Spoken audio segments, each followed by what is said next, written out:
All right, what's up, everybody? Thank you for joining us today. I'm with my boy Dennis, aka Zen Trader. Dennis, what's up, man? How's it going? It's going good, man. I appreciate you putting together this good webinar, man. I think a lot of good topics for like the beginner and the intermediate trader to really think about. Really appreciate you putting this together for us. You want to start off telling us a little bit about yourself? Yeah, totally. Let's skip this first slide. Um, well, I'm actually a German living in California, so I trade on California time. Um, I've only been trading for about um, 2 years now, so it's actually not that long. Um, but I've been profitable after about a year and haven't looked back really. And also, I was really lucky to actually be able to do this. Very fortunate. I went basically full time from day one because I'm at home with my kids, which is a different challenge. But um, yeah. I mean, I trade mostly stocks, but I've been taught. I come from a group of forex traders, my buddies. They've been in the business for about 10 years, so I had a very good mentorship to begin with. That's also very fortunate.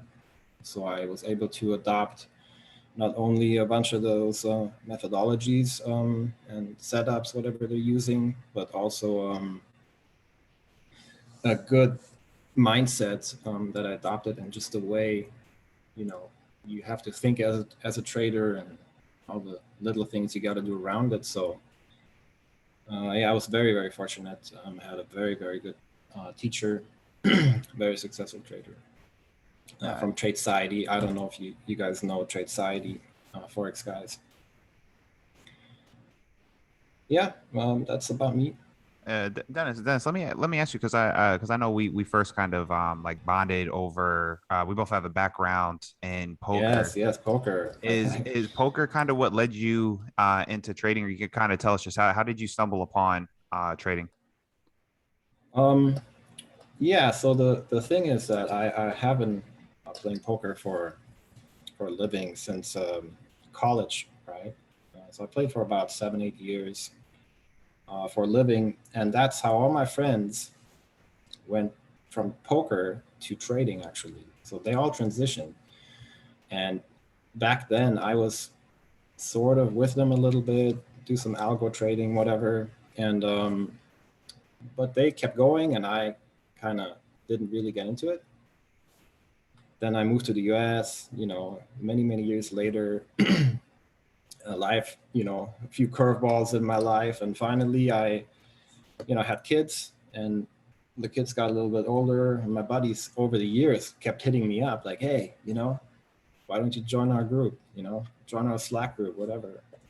Get into trading, we'll teach you. And I always like pushed it back. But eventually I gave in, and yeah, I got hooked pretty fast. So, and then Yeah, that was it. excellent. For Would you say a lot of the stuff you learned from poker translated well and maybe contributed to why you've been able to pick up trading fairly quickly? Well, just one thing is the risk management, right? Yeah, Um, you gotta protect your capital and start small and just build and just you know don't blow up. Um, yeah, use your risk wisely.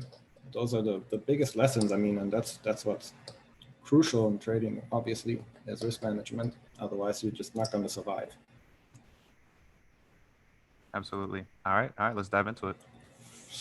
Right. I mean, as a little disclaimer here, so there's two things, right? If you have a view to the market, um, everyone has a different one. So whatever I'm going to tell you, if I would pull up some charts, whatever, that's my view.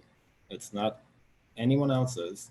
And people have to understand that there is literally as many ways to trade as there's people on this planet, right?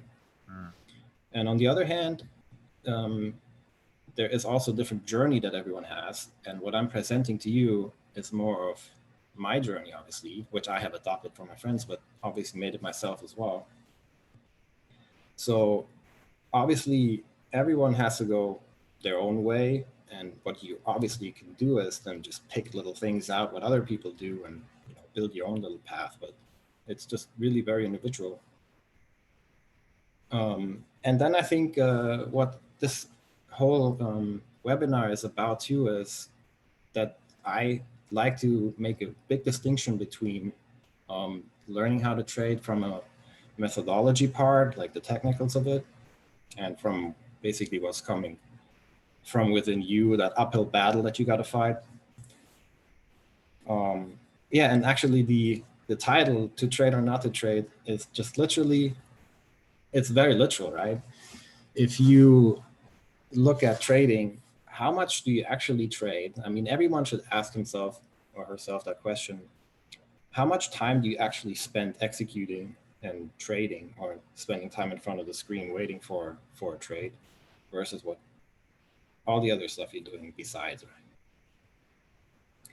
So this is more what I'm trying to tell you is just more of an outline to show you as a trader a certain way that can lead you to success, basically, right? With all the things you got to do that maybe don't directly have something to do with trading, right?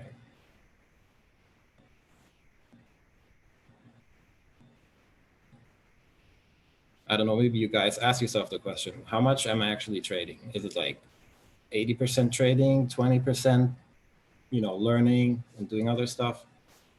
Or is it more 50-50? Or because I believe that especially in the beginning, your trading, the actual trading part should probably not be more than 10 to 20%. And then there's a lot of other things you should be doing besides the act of trading, which obviously is important too, because you got to gain that experience, right?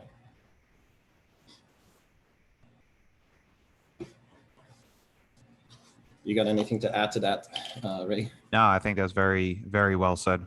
Very well said. Nothing to add. Let's keep it going. Yeah, I divided these areas in four different, I call them the big four, the areas of development, basically. The first is that you have to treat trading like a business. And there's nothing wrong with trading as a hobby, right? Why not? There's nothing wrong with that. But if you want to be full-time, if you want to become professional, if you want to make an income with it, you got to obviously treat it as a business. The second part is how do you progress your skill, the actual methodology. The third, to me, is one of the biggest parts, if not the biggest, is the personal growth and the spiritual growth that comes along with it. And I separated the fourth one from the skill progression, which you could probably put together, but since it's so important and more distinct, the trading psychology.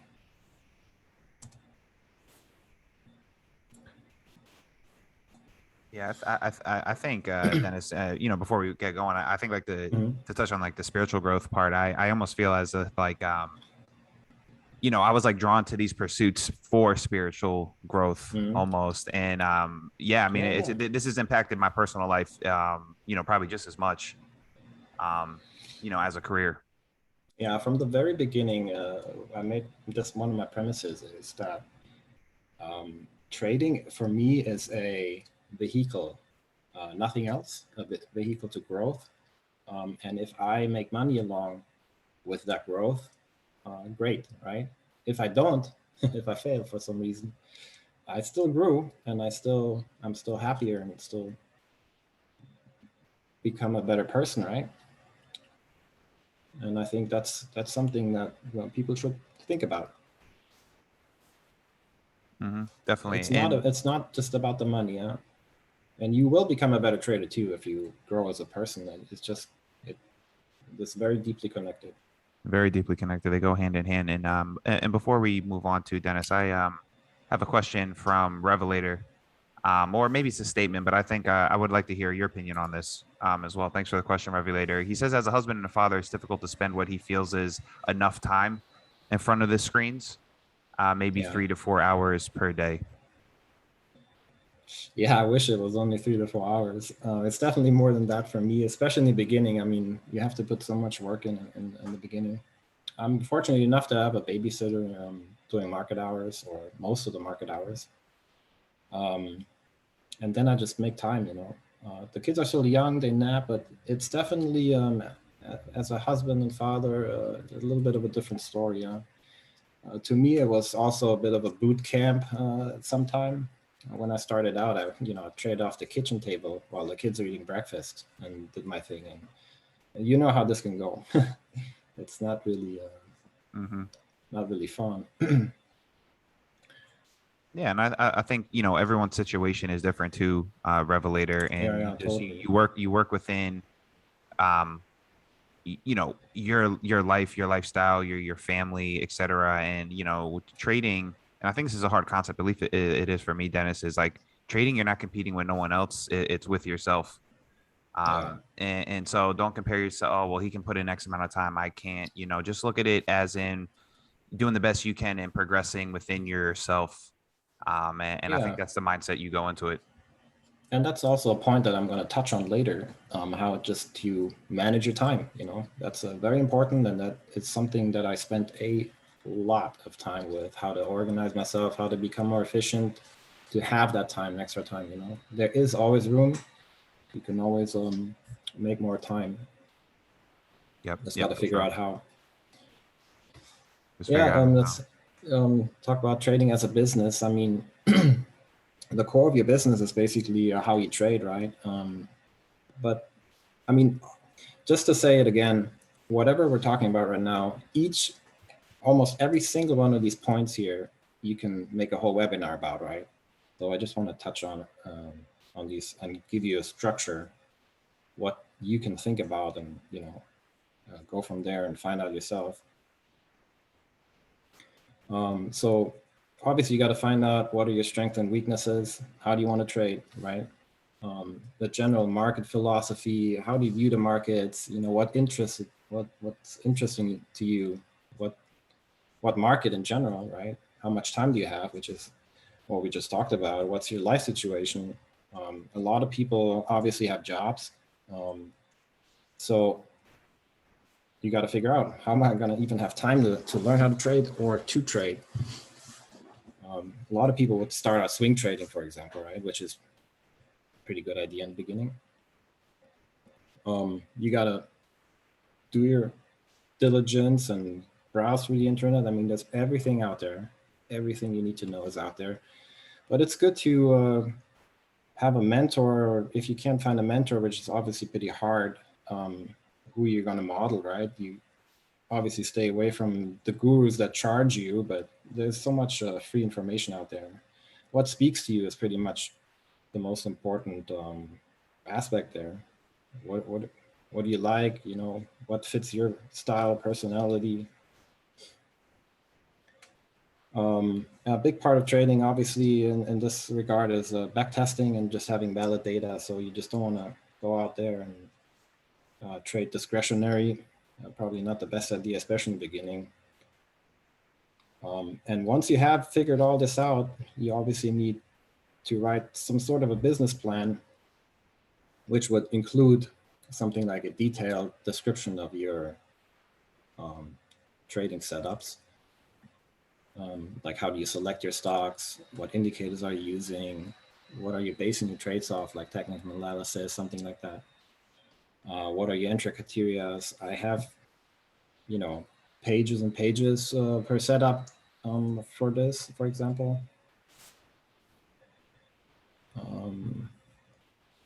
How do you pick your target? Where is your stop loss going to be? Risk reward ratio, trade management plans. So how you manage your trade if X happens, what am I going to do, right? And what's also very important is that you collect charts, right? So if you have a perfect setup, you should have that as your example at least, and then maybe start collecting a few more and see what the ins and outs are of your setup. And that's just, from there, it's just a learning process. In the end, you just got to figure out what your edge is from a technical standpoint, right? So do you have enough data? Did you do your back testing work? And that's the stuff that's actually not so fun part, right? Trading is so much fun, but writing a business plan is not so much fun. I have always disliked that kind of work, but in the end, you got to do it, right? And in that business plan, basically, you got to add your risk management, how much you're risking per trade, how you're managing your money. Drawdown rules is big, right? If for example, I think that was in the Unknown Market Wizard book, and my buddy does the exact same thing. Let's say you lose 5% equity in your account, you chop your risk in half. And if you lose another 5%, you chop it in half again. And once you regain 2.5% of that 5%, for example, you go back to your initial risk. And if you drop back under, you go back to the previous risk level. That's, for example, something you can do to protect your equity, right? Some people have daily caps. You want to set yourself a limit. It's easier said than done, obviously, because if you don't have yourself under control, then you have a daily cap and you just don't care, and you just keep trading on tilt or whatever, and you're just going to keep suffering.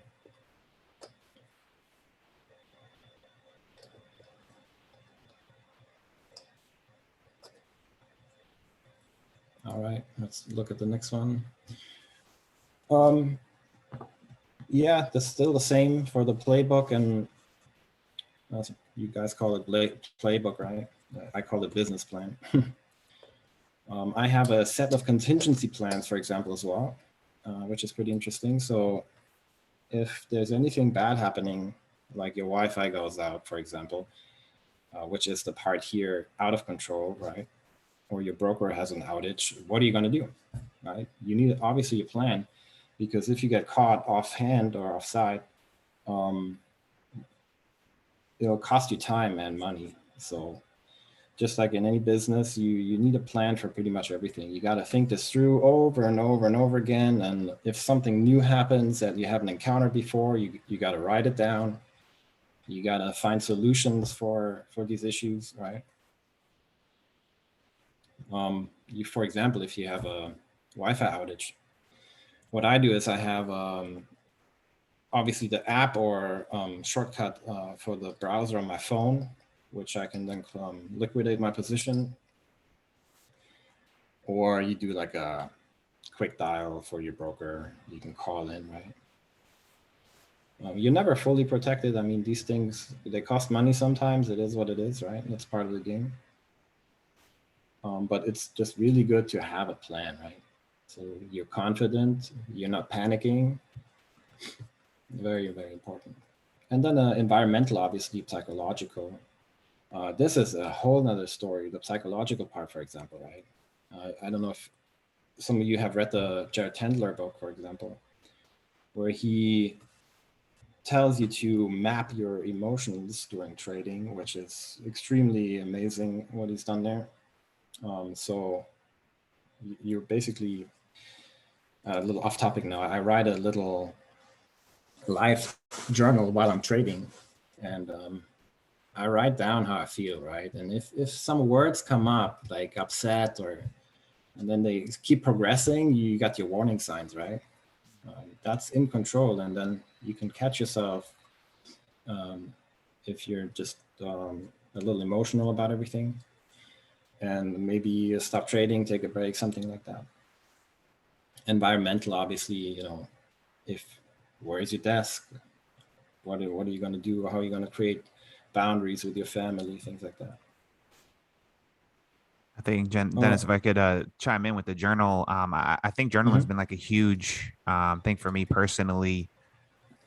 And I think it's like sometimes, like we all kind of, we could have a propensity to get trapped in our own heads and in our own way of thinking. And I think like writing your thoughts out during the day, it like shows you yourself on paper. It gives you clarity. Yeah, it gives you clarity. You actually see, it's like different seeing it on paper. And I've come to some insights myself, like, because, like I said, we can all get just trapped in our own thinking. Oh, yeah, for sure. Yeah, next part is actually the journal as well. Let's finish this note real quick. Yeah, operational in general, whatever you do, whatever comes up, you just gotta write. Like what I personally do is I use Notion, right, which is a really nice. It's basically a online tool for writers, and you can just create calendars inside and charts and add pictures, whatnot. It's an amazing tool. My whole life is in there pretty much. I highly recommend checking it out. Yeah, and then obviously the tasks, just like it's in the business. I got my tasks here. I'm going to pull them up here real quick. For example, for the morning, just to give you an idea, right? Before I start trading, I have pre-trading tasks that I check off every morning, and I've been improving this for the longest time. For example, I check off that I did my morning routine, drink water, stretch, read, meditate, get some fresh air. I write a little entry of gratitude in my little personal journal. Then I fill out a self-check list, but give myself a rating, how well I slept, how high my motivation is that morning, if I'm focused, how disciplined I feel, and what my stress level is. I think the last one is the most important one, because if you, for example, have some stress in the family, or there's some other life events going on, if you rate yourself too high on that stress level, it might not be a good idea to even trade, or take it slow, maybe go down risk a little bit and observe a little bit more. And if that stress compounds over the week, for example,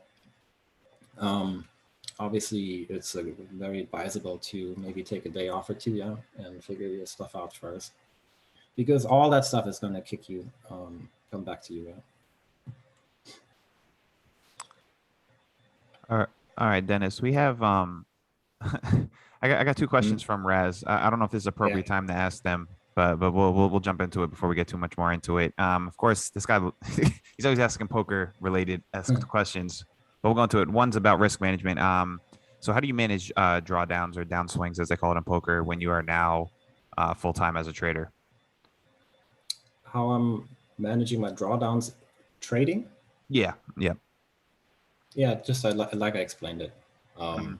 If I have a larger drawdown, I'll cut my risk. That's the first thing you got to do, and the most important. Cut your risk in half. Trade a few days until it's a little discretionary for me, because I'm not the biggest fan of just shutting everything off and not doing anything. Mhm. I'm a believer, but that's personal as well, to figure things out um, right away, right? I don't just want to cut everything off and just go off for a few days, not doing anything. If I can, I'm trying to figure it out on the spot. Right? Maybe get off the screen for a little bit. But Mhm. yeah, in general, just cut the risk and just keep going. Yep. Yep. And if it I'm gets with too you there. much, Yeah. yeah, if it gets too much, you got to take a little vacation, take a few days off. Yeah, I think the break comes into play when, at least for me, is when I can tell, like when get the signs that I'm just like burnt out. I'm not thinking clearly. Yeah. Maybe I'm getting a little over aggressive, or like I'm not even caring anymore. I'm like, I'll just put this trade on, whatever. I don't care. Those are at least for me signs. But all right. Next question from Raz, same one. He says, in poker, you have different variants, PLO, stud, etc. In the markets, we too have different stocks and commodities. Do you, as a professional, now trade various markets? Or you focus on sticking to one, sharpening your skill set? Well, I'm a very strictly just trading my 2, 3 setups that I have with in one market. And I think it's especially, I'm only in for 2 years now, right? You can expand your knowledge, but it's best to learn one thing at a time. I think that's a big mistake I made in the beginning as well, to wanting to do too much, right? It's best if you get good at one thing first and then expand from there. You probably heard it many times before. I think this could be one of those things that's very personal too, Dennis. I think because I think on poker especially, right? That because I got more experience with poker. You have people who are just specialists who play one game, and then you have people who are Hmm. better at mixed games, right? And Yeah. I kind of fall somewhere. I don't know. I mean, I like playing multiple games. That was me back at that. But the way my brain works is I could see similarities between games, learning how like a theory can transfer over. Some people are just good at one thing, and so I think it's kind of that might be a determination someone has to make for themselves. And what might be good for one person is maybe not for the other. Yeah, I see what you're saying, but especially beginning, right? You start out, why would you try Sure, to no, trade for two, sure. three different markets, right? That would be crazy. No, no, no, absolutely. No, no, no. I wasn't. I absolutely agree with you, especially when you're Right. starting out. Yeah, for sure. Yeah, let's get back to my routines here real quick. I mean, this is stuff that just like in a business, you go through your checklist in the morning, right? You check trade ideas for your tickers, check Discord, evaluate some news. You add your charts to your screen. This is all check, check, check, check every morning, right? You're mapping the best charts. Very good point there. So you know what you're doing. You know the resistance spots, all that. I have a few regular stocks that I evaluate in the morning as well. See what trend phase they're in. Then I distribute charts on my different screens to watch which ones am I going to trade off the open, for example. Am I going to trade off the open or not? And then the last thing I do is I check the indices and just have a look at the general conditions.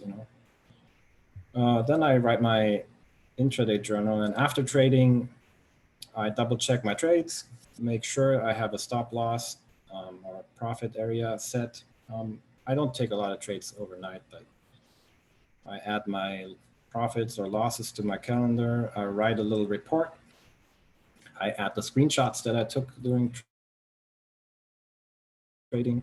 Again, check, check, check. Export my trades to my online journal, and then I clean up my watch list for the next day, and I'm done for the day.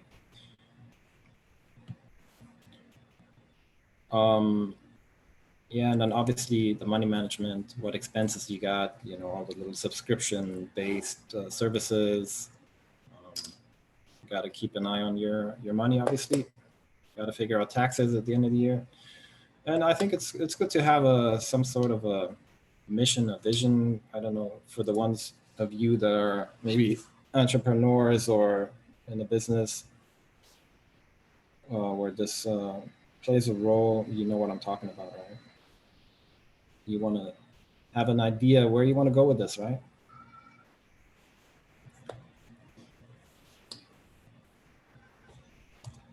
All right.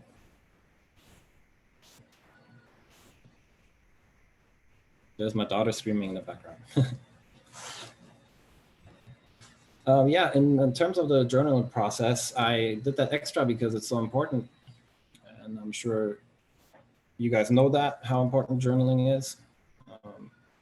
Everyone's talking about it all the time, but it's something that a lot of people still don't do. Like I know a few people that struggle with journaling because it's just that extra work. In the end, this just has to do with discipline, in my opinion. You got to be disciplined enough to do this kind of stuff, and the benefits are massive, right? So I journal my trades. I used to use TraderView, TraderSync, switching to TraderView. EdgeRonk is actually a journal from my buddy. It's more a little FX forward, but it's compared to the other two, you just pay one time, I think, instead of doing a subscription. I put my daily profit loss in some calendar, which is my personal Notion calendar. And from there, I basically calculate then at the end of the week, at the end of the month, all that. And obviously, you got to review your statistics in TraderView, for example. And a lot of people, especially if you're a little bit more of a mechanical trader, those numbers really matter. What's your profit factor, your win rate, profit loss ratio. And if you're trading different systems or your playbook is expanding, let's say you have 2, 3, 4 different setups, it's very advisable to see which ones work better than others. What's your win rate, or how much money you're making with each, and maybe it's you can find one that you can kick out, that doesn't really make money. Also interesting statistically is looking at the time of day where you make your money. That's always a good one to really show you, for example, that it might not be good to trade in the afternoon, which a lot of people that I know completely avoid trading after, was it at Eastern time, afternoon, or 11 o'clock even. And I'm very, very big, and that's something I've learned from my mentor as well, is the reviews. That is something I actually enjoy doing. Or maybe some people would think that's a little bit much for work, but like I said, I write after every single day. I write a little report, and that would include everything positive that I encountered that day. I summarize some of the trades. I write down, okay, this and that happened. This is what I did really well. I felt this and that way. Those were productive states, for example, right? And then I write down the lessons and mistakes that I made, and just a little summary of overall market conditions. That way, you review these entries the day after, for example, and at the end of the week, you can see a theme in your mistakes, for example, and that would obviously then lead to your conclusion that this needs a little bit more attention. And you can also take away like market conditions, maybe get a little better feel for the market. Like right now, we're a little bit in a summer hole, right? And if you don't recognize that early enough, you're going to suffer from it. But if you write all this down and you review it after a few days or at the end of the week, you get an idea, and there's something you can learn from. Right? I do monthly reviews, weekly. At the end of the week, I do a monthly review, and a quarterly, and an annual review. Right? And then I actually get a little bit more extreme about this. I mean, I could talk about this forever, but let me just pull up my monthly report here. I do a kind of a metrics review as well. So I'm going to rate myself like I did with the daily self-check before I trade. I do the same thing after each week and each month, where I'm going to rate myself in different aspects, life aspects, and maybe trading aspects as well. Like, what's my energy level? Did I take care of myself? That's a huge one, right? My general happiness. There's this, a whole bunch of stuff. This might be completely different for you, what matters to you, or how you figured this out for yourself, right? How was my discipline and non-trading related? Did I compensate any stress? Are there any personal conflicts or family conflicts whatsoever? What's the overall momentum? How's your emotional stability? How's your discipline while trading? And how's your just overall trading progression? So just lots of rating myself, right? Kind of thing. Yeah, and then I just write a written report, just in general, to summarize everything. I do the same every quarter, and then at the end of the year, obviously, right, with all the big lessons. And then I get even more extreme about all my metrics analysis and life, how my physical well-being, did I develop personally, spiritually, how are your relationships going?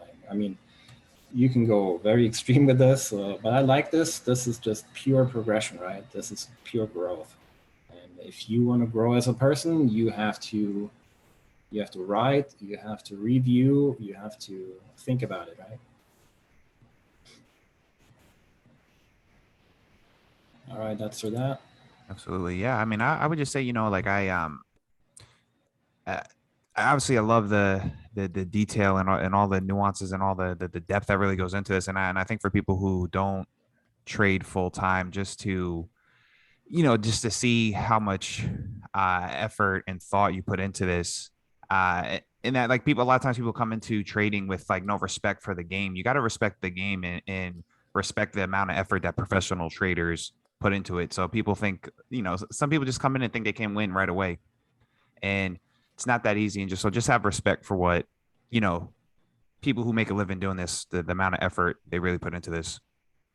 Yeah, I mean, this is stuff that is developing with myself as well. Like these lists, they have changed over time as well, right? Um, I refined a lot, and I mean, just coming up with these metrics analysis lists. I mean, that's a lot of work, a lot of effort, and that takes a time away from trading, obviously. But there's something that is more valuable, I think, than even you know getting more experienced in front of a chart, or at least equally important. Mm-hmm.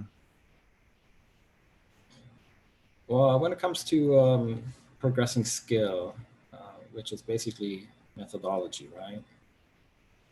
Um, when you first start out, obviously you got to learn about what industry am I in, just the basics, all the different words, all the new terminology you're getting to know.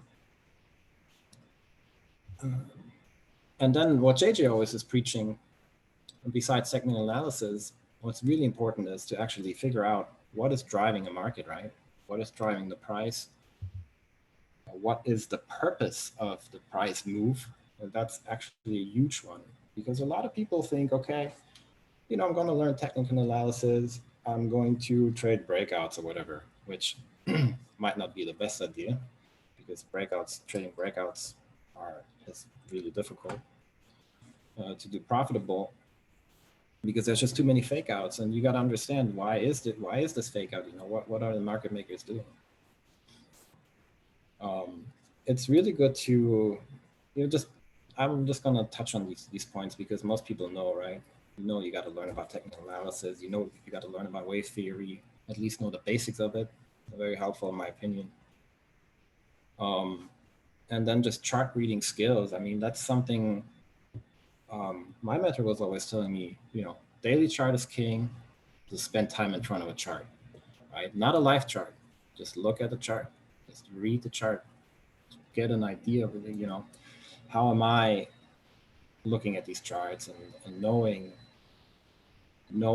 how you perceive these charts and trying to figure out if you're correct. I don't know how to say it properly. Yeah, and then price action is something that you just got to learn trading, basically, right? Especially lower time frames, which is what I do. Price action is just very, very important, and that is something that you just need a lot of experience. You just got to hammer it in your brain. And our brain is basically a pattern recognition machine. That's how our brain works, right? So it will store all that information. You just got to put the hours in. This is kind of ridiculous. Chart and screen design, right? I put this in there because that's something I really enjoy doing. How I design my layout that I trade off. And I can honestly say I probably spent at least 100 hours, if not way more than that, just figuring out how I want to design my chart. I personally trade off Trading View. I just like how clean it is. And how do you put these indicators in? How are you gonna make them look? Just to the littlest detail. You're gonna fade the color of the indicator. What color theme are you using? Background, and then, I mean, what different types of charts do you need? I trade off like 15-second, 1 minute. I got a 5-minute chart, a 15-minute chart, and a 1-hour chart. So I have everything that I need in one spot that I need to look at, right? And this was something super fun to do. And then obviously what's actually really nice is to make some little changes once in a while. This keeps you busy. And if you are getting hung up in a lot of routines trading, that's also not good for your trading, because that's where complacency happens really fast.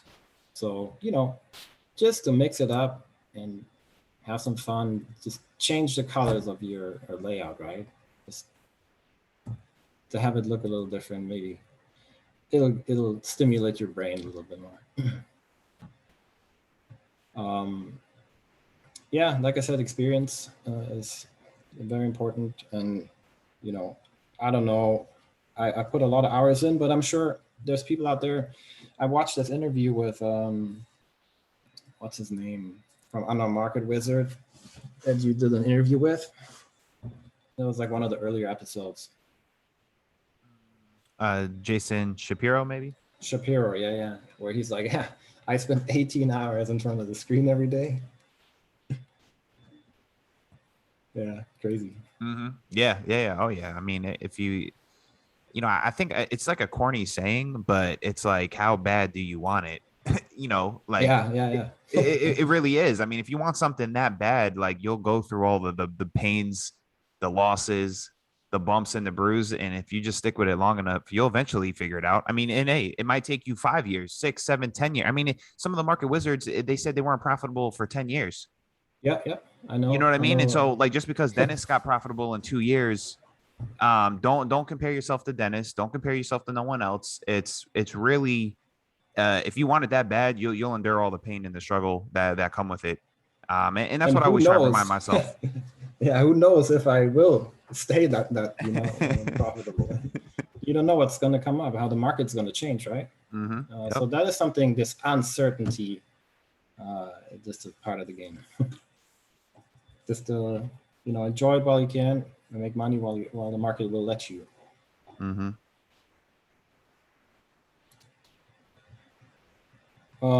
Yeah, and then obviously if you have a proper system, you can expand on your system. Like I said before, you trade one setup, maybe you can add another one if you're feeling comfortable, you got the time, you got the experience, and you want to figure out how to trade under different market conditions.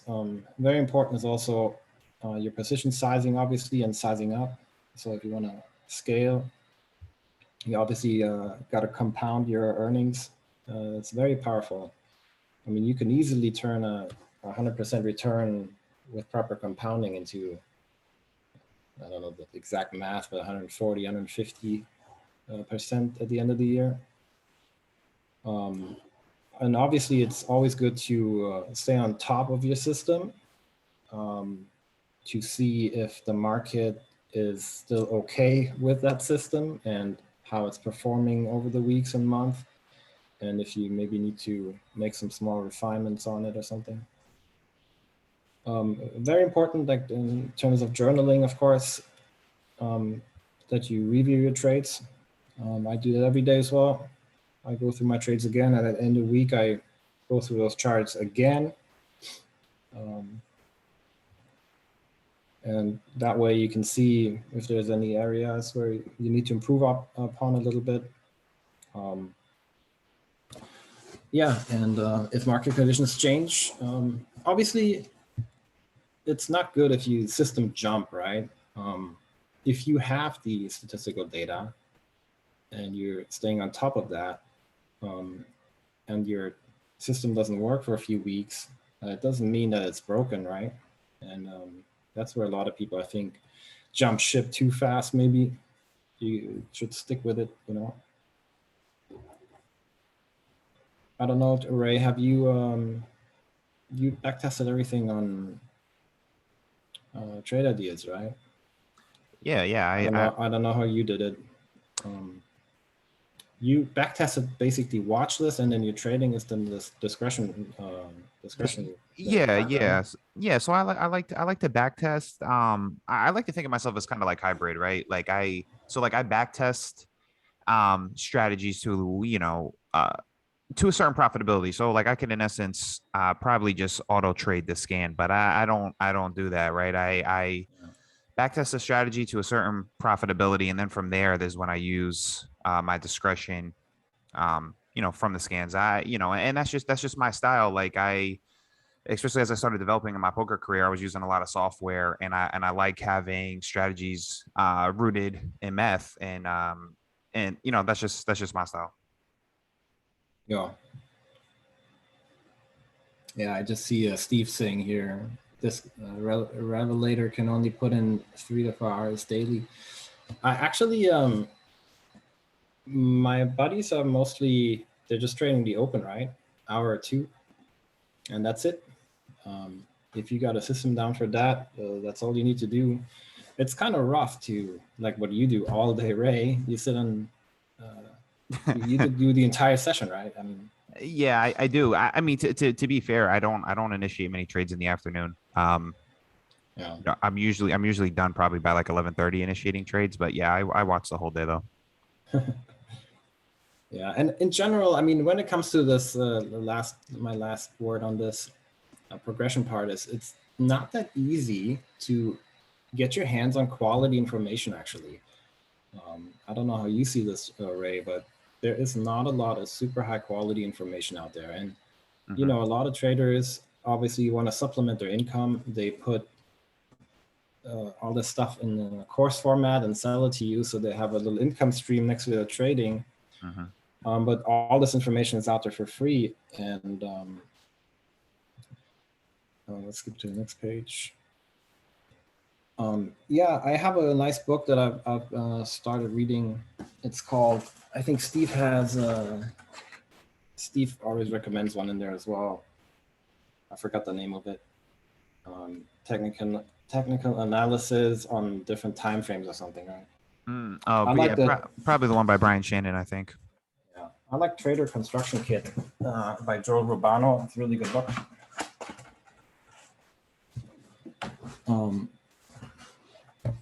In terms of wave theory, actually, I like Anil Mangal. He's some Indian guy.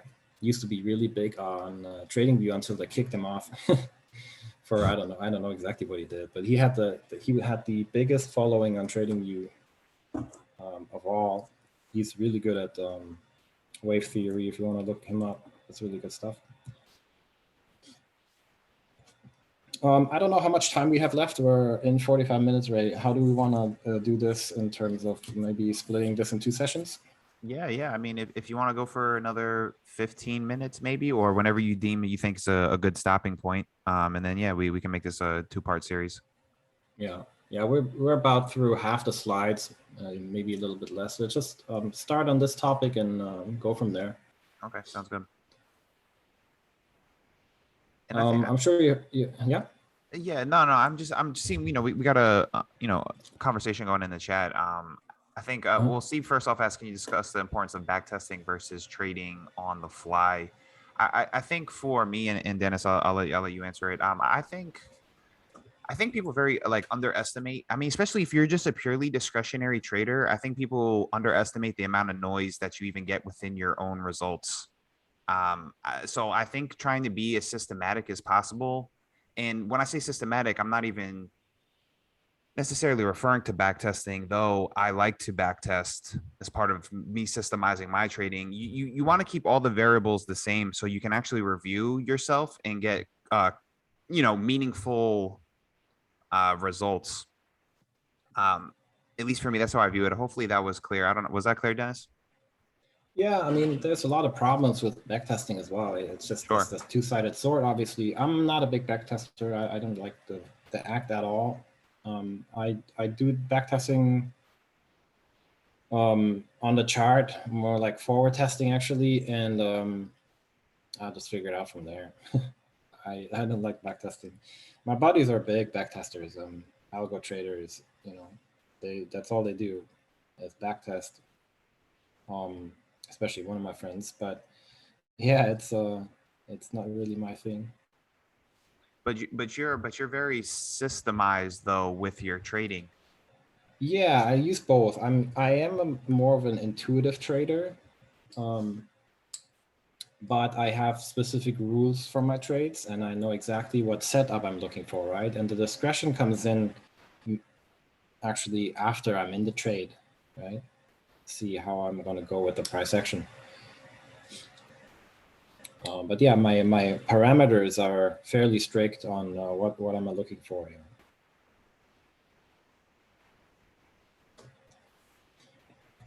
All right, let's get to this big topic, personal growth. I mean, like we said in the beginning, Remy, we talked about it. It's just it's a vehicle for me for growth in general, and the side product is becoming a better trader and making money, right? But the market, I'll just read this off. The market has a way of uncovering everything about yourself, the good and the bad, the ugly, your past, your flaws, the conscious and the unconscious. And I mean, this is just 100% true. If you have anything bad going on within yourself, the market will let you know. And that's why personal growth is such a huge topic around trading, in my opinion. You know, I mean, honestly, everyone has their problems, right? Whatever it is, you know, whatever background you're coming from. Maybe you had a rough childhood, whatever it is. It's good to resolve all these things on your path to becoming a trader.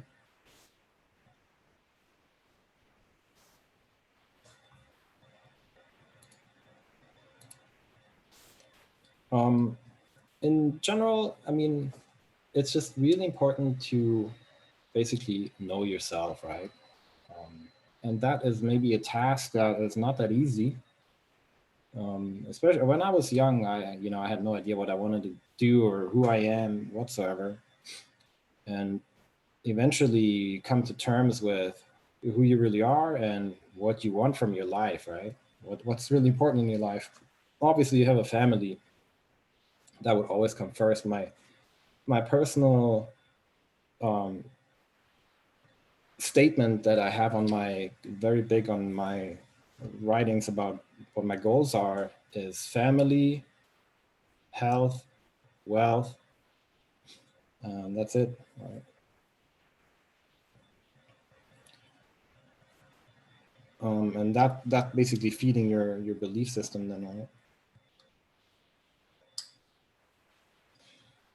And yeah, and like I said, you need to define certain goals in your life, obviously, and find out what think your purpose is, right? This is so highly individual. It's really something everyone has to explore by themselves, in my opinion. Especially in trading, you gotta evaluate your belief system, right? Are some of your beliefs, for example, are they useful to you to reach your goals or not? This is like a huge point. I mean, there's courses out there just about this, basically, right? There's a lot of books on this topic, and I think in the end, I have some book recommendations as well.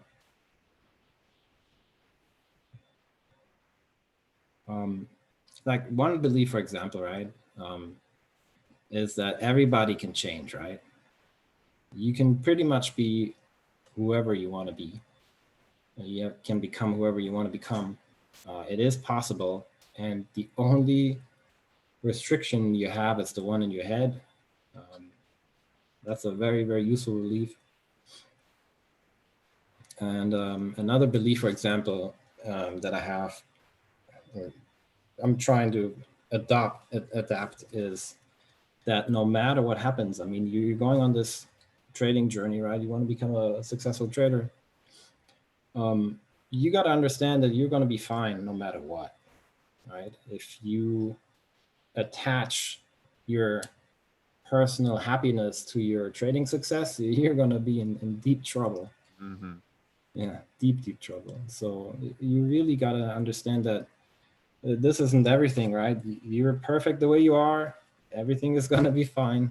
Even if you fail doing what you're doing, you just got to keep going, right? Whew, man, It's deep stuff, I know.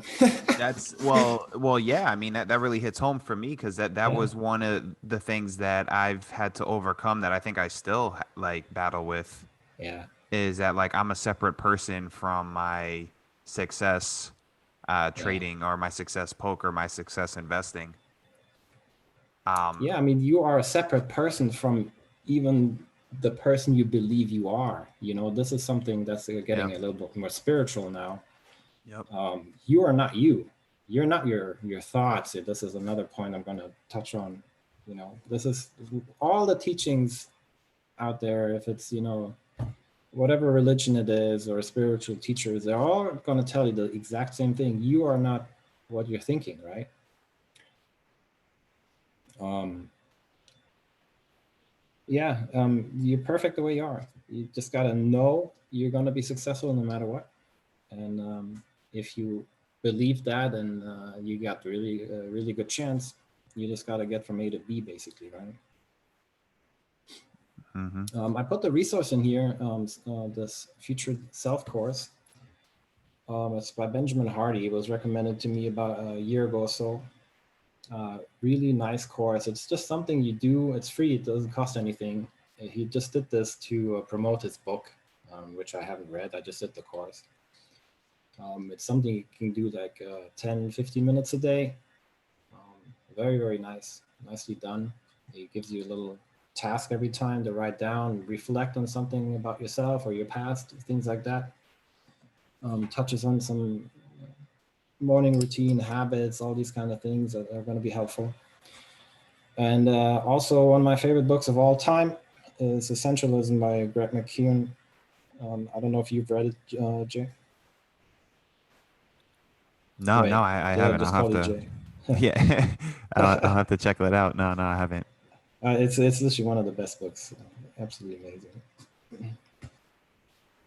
It is what it is. Essentialism. Mm-hmm. You know, It's on the list. It's going on the list. get to what's the most important Yep. and cut out all the noise. I think let's see what's on the next slide and let's see if we're going to cut it here. I can touch on real quick on the meditation mindfulness, but I think we should just move it to. It's a good Yeah. cutoff, I Yeah. think, for next week. Yeah. Me too. If Me too. maybe we have another question or two, and then we just do the rest. We're going to schedule it. For sure. Yeah. Yeah. Do you guys, if you guys got any questions, let's get them in. Let's get them in now. I think, um, man, I think this has been great, Dennis. I think, yeah. I mean, the trading goes so much further beyond just the technical aspects. And that, like you said, like it really is. It's a two. You have your technical aspects, and then you have like the mental, the spiritual side of things. And, and I guess this could all seem overwhelming, especially to the newcomer, but it's, one thing at a time. And just build off of that, and just it's you versus you, not anybody else. That's so true. I see a question here. Who or what has been your biggest influence in your trading journey, Dennis? Yeah, shout out to my buddy Mo. I mean, I'm gonna send him this video later, probably. Yeah, he's an old poker buddy of mine. I actually haven't seen him in, I don't know, almost a decade now, but we have a funny memory together. Me and my buddy Andy's my best friend pretty much. He's big with Mo. They've done a whole bunch of projects together, Pattern Alpha, and Mo is who did all this trade sidey stuff. Yeah, they're all ex-poker friends. So Mo is a really, really good trader. I can't tell you how good of a trader he is. But yeah, he's been mentoring us for um, weekly about his strategies, swing trading, and day trading setups. From that's pretty much from my start, and that's where I learned the very most. So yeah, shout out to Mo. Money Mo. Yeah, I guess I don't think this is really a question for this webinar, Rhonda, but I'll ask Dennis. I guess they ask what setup do you prefer to use? Me, I, right now I'm mostly scalping. I don't know how to explain the setup. Yeah, maybe it's not really a question for this, Yeah, but yeah, it's not really a question for this webinar. Rhonda, I would say come yeah, come watch ask us. me in the chat, and I'll Yeah, post a chart for you. we trade live every day. And I think that's probably the best. You know, that type of question you got to come see live. I think that's better suited.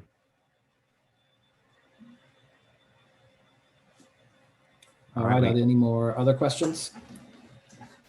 any more questions? Get them in. Appreciate everyone joining us. I appreciate you, Dennis, man, putting, a lot of detail into this and really laying it out for people, the amount of effort and the amount of, the amount of effort that really goes into this. Yeah, you know, as a trader, if you actually do what I do, right, that's just going to help you. So it's a pure win-win situation. Yeah, And that's why a lot of traders go out there and teach, because teaching is teaching yourself maybe even more than you teach all the other people, absolutely. depending on how much they listen. But yeah, it's just putting it all together, giving yourself clarity about your own journey and your own trading experience. And I think what's coming up next week will be pretty interesting. Next week or whenever we'll do it, I'm going to touch on some meditation and mindful practices that I'm doing. I got some personal tips about mindfulness and a whole bunch of resources on it as well. And then I'm going to touch on some habit formation, how important it is to create habits. And then a little bit on trading psychology, which I think I'm going to hold very general because I'm not an expert in it. Just want to touch on it. And then the seminar will be done. I can't wait. These are actually my favorite topics: psychology, meditation, and you probably are more closer to an expert than a novice, I would say, though, just from all your experience. Thanks for the flowers. No, I mean, from poker experience to trading experience. I mean, there's one thing to be like someone who's like a, quote unquote psychologist or like trained, but like to be somebody who like goes through it and like participates in these activities, I think it gives you a different perspective as well, and on top of all the resources I'm sure you've read and dove into. Yeah. But funny thing, like for example, let's say you meditate, right? And you think it's good for your trading, and it is, right? And you think, yeah, it's going to make you a better person. But some coach I was talking to a few months ago, she was like, hey, like, almost all traders meditate, or like the good ones that I know, but they're assholes too. It's meditating itself is not going to make you a better person, but it's going to give you a awareness, right? Sure. It's yeah, well, it's the awareness. It's the, it's not, listen, like I don't think there's anything that's just like, hey, do this and you're gonna be successful, or hey, just do this and you'll be a great person. It just doesn't, that's just not how life works, right? But this is one tool Yeah. in the toolkit that, Yeah, but right, that's what people are hoping. That's the problem, right? right. There's no People holy are, grail. Right. yeah. All right. That's the thing. Oh, and I guess Sino has, we got one more question. Sino asks, now that you have a system, how many hours a week are you putting in? Oh, well, I don't really keep track of my hours, but yeah, I'm on my PC maybe 8 hours a day right now, something like that. I know when the weekend comes around, Dennis, and when Friday afternoon comes, I know you're exhausted. Yeah, I don't take time off. Mm-hmm. I I haven't taken a. I think this year I went on a 3-day trip, and other than that, Saturday, Sunday, every day. No break. But yeah, I need a vacation. I'm gonna see you in Vegas in September. I don't think that's gonna be a relaxing vacation. Oh, well, Hopefully it's gonna be a good time. Everyone, I appreciate everyone joining us. Dennis, thank you so much, man, for putting this together. I can't wait for part 2 coming up. Stay tuned for that, everybody. Much love, Dennis. Thanks, my man. Any Yeah, parting thanks for words? everyone. Thanks everyone for listening. All right, and that'll be a wrap. We'll see you guys next time.